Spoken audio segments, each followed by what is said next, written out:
পুরীতে আসার পরের দিন আমরা একদম সকাল সকাল ব্রেকফাস্ট করে স্নান টান করে বেরিয়ে গেছিলাম কোণার্কের সূর্য মন্দির দেখার জন্য। আমরা যেহেতু স্কুটি নিয়েছিলাম তো স্কুটি করে গেছিলাম।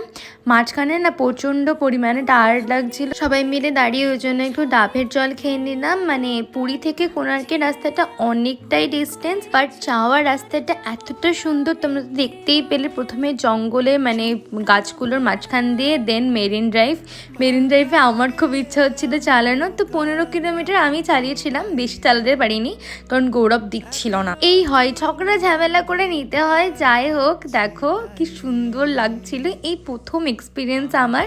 তো আমরা কোণার্ক ঢুকে গেছি, মানে কোণার্কের যে সূর্য মন্দিরটা দেখতে এসেছিলাম আমরা ওখানে। আর এর বাইরে অনেক দোকান বসেছিল। দোকান দেখলে মানে শপিং করার জায়গা থাকলে আমার তো মনে হয় করি, বাট ট্যুরিস্ট প্লেসে গিয়ে আমি একটু কমই করি, বিকজ ওরা ডবল দাম নিয়ে নেয়। ওই জন্য তো প্রথমে টিকিট কেটে নিলাম। আর এই দেখো আমাদের জাতীয় পতাকা, এটা দেখতে বেশ ভালোই লাগে। আর এই যে চলে এসেছি ভগ্নপ্রায় সূর্য মন্দির দেখতে কোণার্কে। এটা বেসিক্যালি কোনো একটা রাজত্বকালে, যতটা আমার মনে হচ্ছে ইংরেজদের রাজত্বকালে এটা ওরাই ধ্বংস করেছিল। খুব একটা আমি শিওর নই, ওই জন্য কেউ যদি জেনে থাকুক তাহলে কারেক্ট করে দিও। মানে এখানে একটা ম্যাগনেটিক চক্র ছিল, যেটা এখানকার দেয়ালে দেয়ালেও করা আছে চক্রটা, ওই রকম টাইপেরই। তো সেটার জন্য ইংরেজরা কোনো একটা কারণে করেছিল, আমি খুব একটা জানি না। ওখানে লোকেদের মুখ থেকে কিছু কিছু শুনছিলাম, সেটাই তোমাদের সাথে শেয়ার করলাম। এটা অ্যাকচুয়ালি রান্নাঘর ছিল যেটা দেখালাম, এইটা চক্রটা মানে চাকাটা এটার মতনই ম্যাগনেটিক ছিল একটা।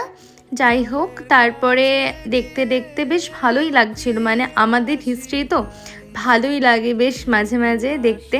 আর এটা ছিল ছায়া দেবীর জায়গা, ওটাও দেখে এলাম। ওটার ভেতরে একটা ছায়া দেবীর টাইপেরই মূর্তি কারোর একটা রাখা ছিল।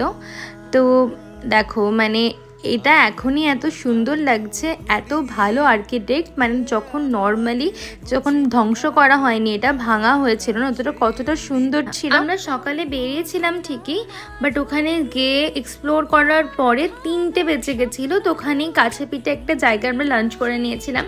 তারপরে বিচটা দেখতে দেখতে আমরা চলে এসেছিলাম আলারনাথে হয়েছে চৈতন্য মহাপ্রভু এসেছিলেন, মানে এখানে নাকি ভগবানের দর্শন পেয়েছিলেন।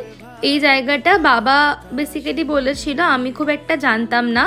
বেসিক্যালি উনি কৃষ্ণের প্রেমে এতটাই বিভোর ছিলেন যে পাথরটা ওনার ভক্তিতে গলে গিয়েছিল, মানে ওনার আকার নিয়ে নিয়েছিল যে পাথরে উনি বসেছিলেন। তো এরকমই কিছু একটা শুনেছি, যদি ভুল হয় তো কারেক্ট করে দিও। তারপরে আমরা মানে আমাদের হোটেলের কাছাকাছি আসার পরে একটু শপিং করে নিই।